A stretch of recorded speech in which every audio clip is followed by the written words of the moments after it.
नमस्कार, बहुत स्वागत है सभी का प्रवचन डिजिटल पर। मैं हूं आपके साथ विजय रावत। आज हमारे साथ खास शख्सियत मौजूद हैं। मात्र 22 साल की हैं वंदना रावत जी। और आप इनकी भोली भाली शक्ल पे मत जाइएगा। अपने क्षेत्र में नेता और जितने भी ठेकेदार लोग हैं सब इनसे डरते हैं, क्योंकि सबकी खाल खींच के रखती है वंदना रावत। वंदना, पहले तो बहुत स्वागत है आपका। और वंदना साथ साथ में एक ट्रस्ट भी चला रही है, सम्मून ट्रस्ट। रुद्रप्रयाग ज़िले से ये आती हैं। रुद्रप्रयाग विधानसभा क्षेत्र भी शायद आपका पड़ता है। तो सबसे पहले सवाल यही रहेगा कि छोटी सी उम्र है आपकी, 22 साल की उम्र है आपकी। लगातार हम भी आपको फेसबुक पर लाइव भी देखते हैं, आप अपने क्षेत्र की आवाज़ बखूबी उठाती हैं। तो ये कहाँ से आपको प्रेरणा मिली कि भाई 22 साल की उम्र में लोगों को ज़्यादा पता भी नहीं होता है कि अपने क्षेत्र की आवाज़ उठानी है, अपने क्षेत्र के लोगों के लिए लड़ना है, और साथ ही साथ एक ट्रस्ट भी चला रही हैं। तो कहाँ से इन सब चीज़ की शुरुआत हुई है वंदना? सबसे पहले तो मैं आपका बहुत बहुत धन्यवाद देती हूँ कि आपने इतना कीमती समय मुझे दिया, और आज मेरा सौभाग्य है कि मैं यहाँ तक पहुँची हूँ। और सबसे पहले तो जितने भी मेरे दर्शक देख रहे हैं सबको मेरा प्रणाम, और आपका प्यार और आशीर्वाद हमेशा मेरे साथ बना रहे। आप कह रहे थे सर कि आपको कहाँ से प्रेरणा मिली। एक दिन क्या हुआ कि मैं और मेरी माताजी यानी कि मेरी मम्मी, हम लोग ऐसे बैठे हुए थे और किसी ने गढ़वाल से एक वीडियो चल रहा था। कोविड के दौरान एक वीडियो चल रहा था कि अगर गढ़वाल आएंगे तो हम तुम्हें गढ़वाल आने नहीं देंगे, हम तुम पे कड़ाई लगा देंगे। इस तरीके से अश्लील भाषा का प्रयोग वो कर रहे थे। तो मेरी मम्मी को शायद बुरा लग गया। तो हम लोग ऐसे बैठे थे, मैं भी नाश्ता नुश्ता करके, लॉकडाउन चल रहा था। तो मम्मी को बुरा लगा, तो मम्मी ने बोला कि तू इनको जवाब क्यों नहीं देती है। मैंने फेसबुक पे कभी किसी को गलत नहीं लिखा, पर्सनली कभी किसी को गलत नहीं बोला। जब उनका ईगो हर्ट हुआ तो उन्होंने मुझे बोला कि तू इनको बोलती क्यों नहीं है, तू बोल सकते, तू बोलती क्यों नहीं है। तो उस दिन मुझे वो बात चुभ गई कि वाकई में ये गलत बोल रहे हैं। हमारे देश विदेश तो सभी लोग हैं, जब हमारे यहाँ रोज़गार नहीं है तो बच्चे कहाँ जाएंगे, सब देश विदेश जाएंगे, देहरादून, ऋषिकेश, श्रीनगर जाएंगे ही।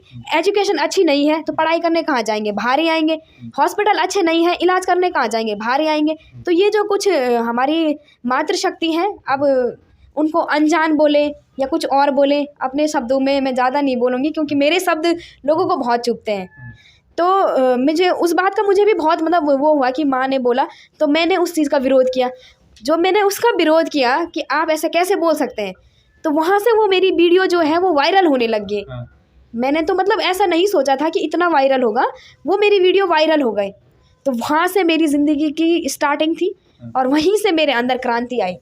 तो एग्रेसिव भी हो जाती हैं, कभी कभी गुस्सा भी बहुत ज़्यादा हो जाती हैं नेताओं पे। मैंने कई आपके फेसबुक लाइव जो देखे हैं, तो ये एग्रेशन, ये गुस्सा क्यों आता है? आपको लगता नहीं कि यार इतने बड़े लोग हैं, लाखों रुपए पैसे भी इनके पास हैं, कल के दिन मैं 22 साल की मेरी उम्र है अभी, कल के दिन कुछ बोल देंगे, कहीं पे पुलिस रिपोर्ट करवा देंगे, FIR दे, तो डर नहीं लगता है वंदना को? नहीं सर, डर मेरे अंदर 1% नहीं है।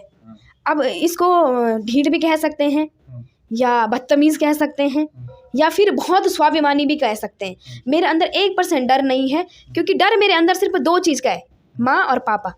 इन्होंने सीधा बोल रखा है जहाँ पे गलत होगा तो बेशक बोल, हमें कोई फ़र्क नहीं पड़ता। तो उनके अलावा मैं किसी से नहीं डरती, ना मैं पुलिस प्रशासन से डरती, ना नेता से डरती हूँ, ना किसी अन्य पर्सन से डरती हूँ। जो गलत बोलेगा मैं उसके साथ हमेशा विरोध में खड़ी रहूँगी, और जो गलत कमेंट्स करता है या गलत तरीके से बात रखता है या गलत मुझे बोलता है तो मैं खाल खींच देती हूँ। मुझे बिल्कुल डर नहीं है, जो जिस भाषा में समझता है मैं उसी भाषा में जवाब देती हूँ। अच्छा, गलत किस किस को बोलते हैं? जैसे हमने देखा कि कई आपने सड़कों के आंदोलन किए हैं, कई आपने देखा है कि लोगों के लिए बोलते हैं कि भाई आपने इतने पैसे वहाँ से खा लिए, अभी तक सड़क हमारी नहीं बनी या क्षेत्र में वो सुविधाएं नहीं आई हैं। तो कौन कौन लोग हैं वो इस तरीके के, और कहाँ कहाँ पे समस्याएं हैं? समस्याएं जब तक मैंने अपने क्षेत्र के बारे में नहीं बोला, क्योंकि मैं वहाँ जाती भी बहुत कम थी, वहाँ के लोगों की जो मेंटलिटी है वो गलत है। ये चीज़ आप भी जानते हैं कि गांव में किस तरीके से एक लड़की को देखते हैं कि अगर मैं आपके साथ बैठी हूँ तो ये सोचेंगे कि शायद इसके साथ अफेयर होगा। वो ये नहीं सोचेंगे कि ये एंकर हैं या पत्रकार हैं या पुलिस है या कोई और है। वो यही सोचेंगे कि शायद इसके साथ चक्कर हो। ऐसा भी हो सकता है दोस्त है, ऐसा भी हो सकता है भाई है, लेकिन ऐसा नहीं है। ये तो दुनिया है, कोई ना कोई तो कमेंट्स करेगा ही, और उस साइड ज़्यादा होता है। तो मैंने देखा है कि मैं वहाँ पर बहुत कम गई हूँ, क्योंकि वहाँ के लोगों की जो मेंटलिटी है मुझे सही नहीं लगती है। फिर एक मामला आया था हॉस्पिटल को लेके, तो मेरी बड़ी मम्मी और हम लोग बैठे हुए थे। बड़ी मम्मी मीन्स मेरी माँ की बड़ी बहन। कहाँ का मामला था ये था हमारे बांगर क्षेत्र का ही था, बदानी ताल का। तो उन्होंने क्या कहा, उन्होंने कहा कि मतलब आप तो शहरों में हैं, आपको क्या पता यहाँ गाँव में क्या हो रहा है। हम खाना खाने के बाद रात को बैठे हुए थे। मैंने कहा क्या हो गया ऐसा भी जो आप मतलब इतना सुना रही हैं हमें, कि परसों मेरी बहू की डिलीवरी होनी थी। हम जखोली ब्लॉक हॉस्पिटल में ले गए, नर्स ने इंजेक्शन दिया और बोला कि इंजेक्शन दे के फ़ोन ऑफ कर दिया, अपने आप सोने चले गए कमरे पे और कुंडा मार दिया अंदर से। और मेरी बहू वहाँ दर्द से तड़पती रही और मैं चिल्लाई, मैं होता ही है, माँ है वो, दर्द तो होगा उसको, उसकी बहू रो रही है और बहू की जान खतरे में है। तो वो चिल्लाई तो नर्स ने उनके साथ बदतमीज़ी करी, तो वो वहाँ से रोते रोते घर आई, रोते रोते आई। तो मतलब अपने दर्द वो जाहिर कर रही थी मेरे पास। तो उस दिन मुझे बहुत गुस्सा आया अपने क्षेत्र के नेताओं पर भी और उन तमाम डॉक्टरों पे भी और उन तमाम अधिकारियों पे भी जो इस तरीके की अश्लील हरकतों को देख के भी अनदेखा करते हैं। तो वहाँ से मेरे अंदर एक क्षेत्र के लिए प्रेम जागा कि वाकई में जब हमारे पास सारी सुविधाएं हैं, हम बोल सकते हैं, कर सकते हैं, तो मुझे अपने क्षेत्र के लिए आगे आना चाहिए। सड़कों का बुरा हाल देखा मैंने।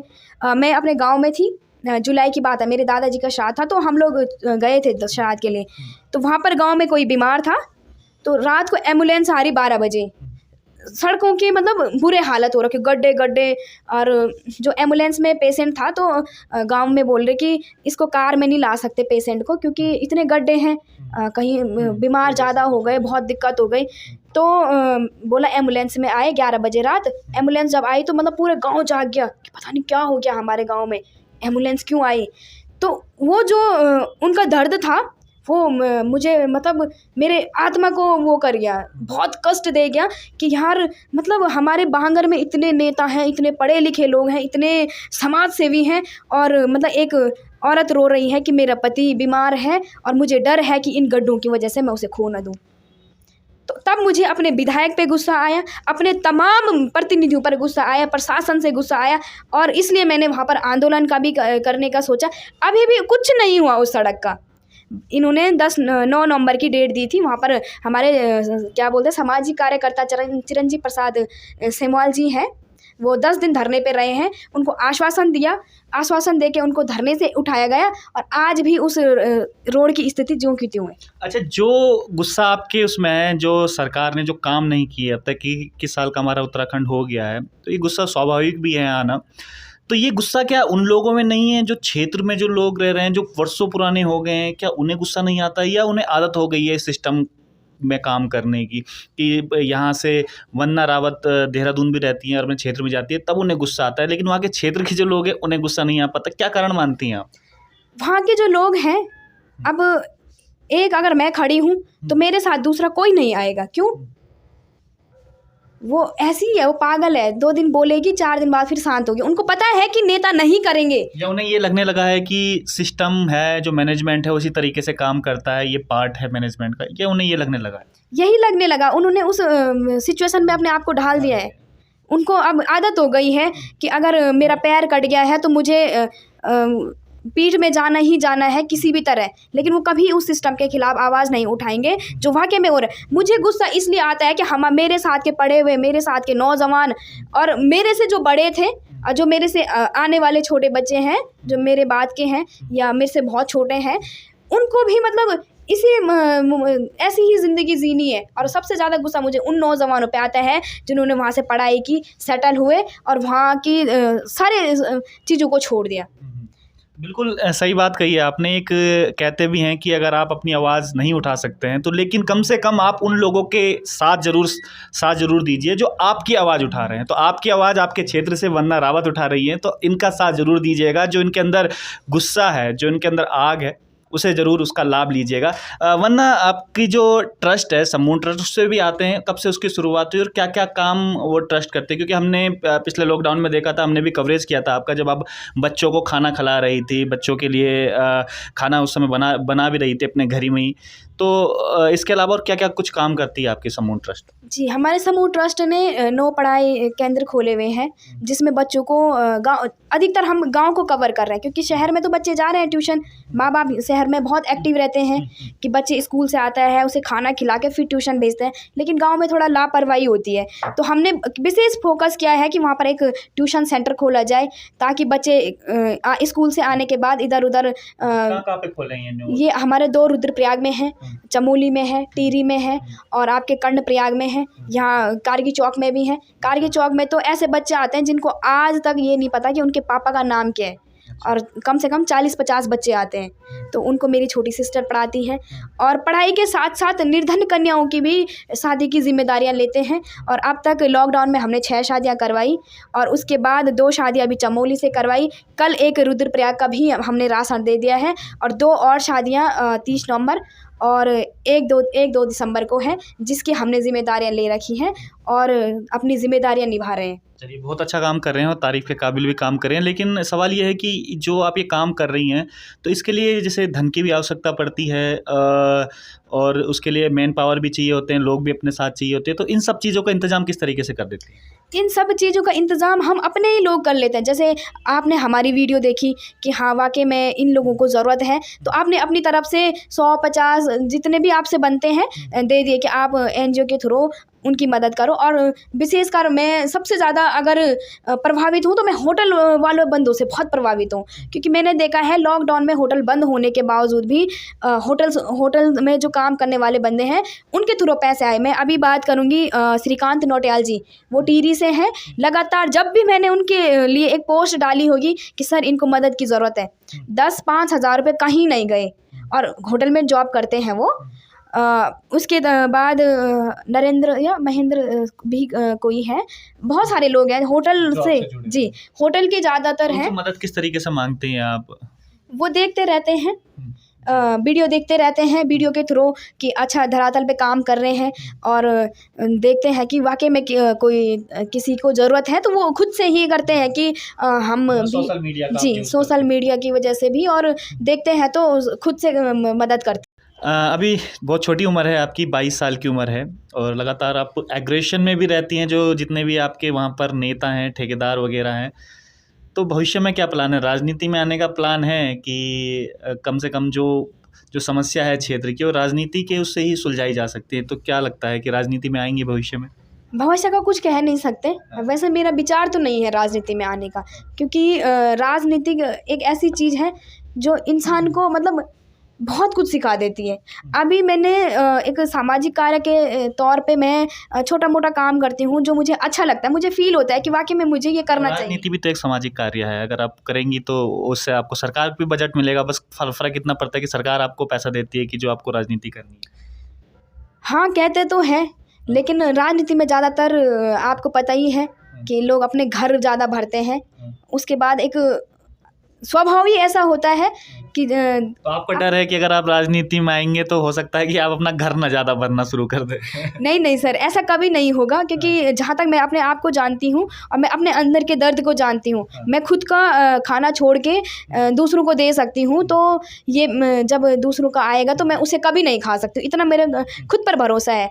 लेकिन एक चीज़ इसका भी है कि जब से मैं रुद्रप्रयाग में जाने लगी हूँ, उससे पहले मेरे फ़ोन पे कभी धमकी भरे कमेंट्स नहीं आते थे।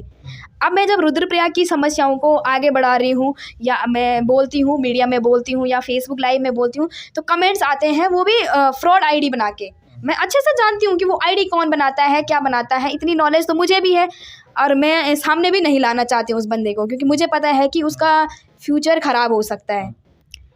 और जो ये जब आप गलत नहीं कर रहे हो, आप कुछ चोरी नहीं की आपने, आपके पास बजट इतना आया है, तो धमकी भरे मैसेज देने का तो कोई मतलब ही नहीं बनता।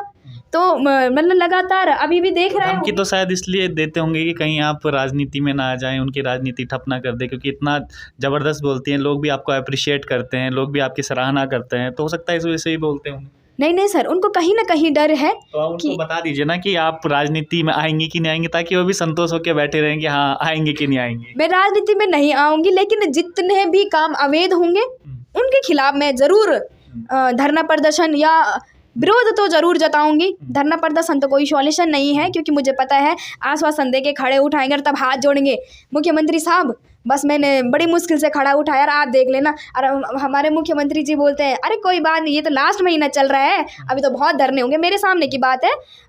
मतलब मैं राजनीति में इंटरेस्ट नहीं रखती हूँ। मतलब क्या कारण है ऐसा कि राजनीति में इंटरेस्ट? मुझे इंटरेस्ट नहीं है, क्योंकि एक वो होता है ना इंसान का अपना स्वभाव होता है। तो मेरा राजनीति वाला नहीं है। मैं खरा बोलती आपका हूँ। विपक्ष वाला स्वभाव है, सवाल उठाने वाला और करने वाला। मैं खरा बोलती हूँ, जिसको बुरा लगे तो लगे। मैं मतलब लचीलापन नहीं है मेरे अंदर, बिल्कुल नहीं कि मैं आपके सामने मीठा बनूं और फिर उनके सामने तुम्हारी बुराई करूं। नहीं, मैं जो बोलूँगी मैं आपके सामने बोलूँगी कि आपने ये किया और आप गलत हो। तो मतलब नेता वाले तो कोई लक्षण ही नहीं है मेरे अंदर। राजनीति में आके डर तो नहीं रहा कि वन्ना रावत कल के दिन जीत जाए और जो सवाल आज दूसरे से पूछिए, दूसरे फिर वन्ना से पूछेंगे तो फिर उसका जवाब वन्ना नहीं दे पाएगी, ये डर भी तो कहीं नहीं है?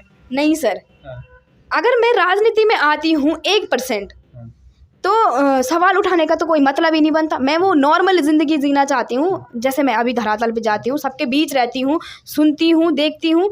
तो मैं वही चाहती हूँ कि एक राजनेता जो भी बने, मेरे क्षेत्र से हो या बाहर से हो, जो भी राजनेता बने वो कुर्सी की पावर छोड़ के पहले इंसानियत पे आए कि वाकई में इस गांव में ज़रूरत है, मुझे यहाँ जाना चाहिए। मैंने देखा है ना।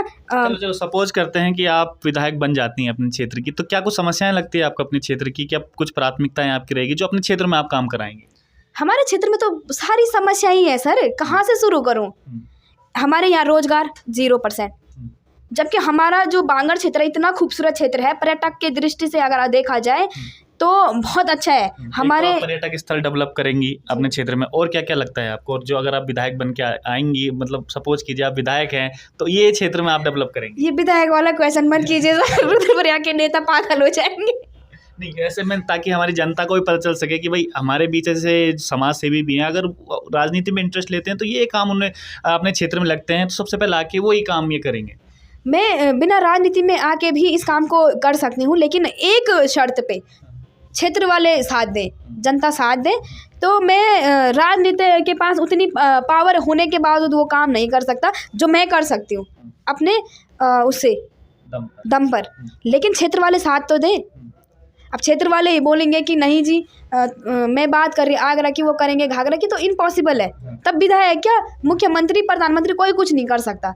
लेकिन क्षेत्र वाले अगर एकजुट होते हैं, यानी कि क्षेत्र में जो डेवलपमेंट नहीं हो रहा है, जो क्षेत्र में विकास कार्य नहीं हो रहा, तो इसके लिए क्षेत्र वाले ही जिम्मेदार हैं। जी, इसके लिए क्षेत्र वाले ही जिम्मेदार हैं। अगर वो समय पर अपने नेताओं से पूछते, समय पर वो एक्टिव होते, समय पर अपनी समस्याओं को बताते, तो शायद आज ये इतनी दुर्दशा नहीं होती हमारे पहाड़ों की। कहीं ना कहीं नेताओं से ज़्यादा हमारी गलती है, कहीं ना कहीं नेताओं से हमारी गलती है। तो ये थी हमारे साथ वन्ना रावत जी। वन्ना रावत जी बहुत तीखा बोलती हैं, कभी आप इनका फेसबुक, आज तो बहुत शांत स्वभाव में बैठी हुई हैं, और जितने भी नेता हैं, ठेकेदार हैं, अगर वो गलत काम करते हुए अगर वन्ना उनको पा लेती है तो बहुत तीखा बोलती हैं उनके लिए। और लगातार सम्मोहन ट्रस्ट के माध्यम से जो गरीब कन्याएं हैं उनकी भी शादी कराती है। और लॉकडाउन में हमने कवरेज भी किया था उस समय वन्ना को, जो वन्ना ने लगातार जो गरीब बच्चे हैं उनके लिए खाना वगैरह भी प्रोवाइड करवाया था, और क्षेत्र की आवाज़ लगातार बनी रहती है। तो लगातार हम ऐसी शख्सियत से आपको मिलाते रहेंगे। और आपको अगर अच्छा लगता है कि वन्ना के साथ अगर आपको जुड़ना है या वन्ना की आवाज़ के पीछे बनना है, तो ज़रूर वन्ना का भी साथ दीजिए अपने क्षेत्र से। यही लास्ट में जाते जाते हम लोग कहेंगे। तो आज के लिए इतना ही। आप देख रहे थे आपका अपना पर्वतजन डिजिटल।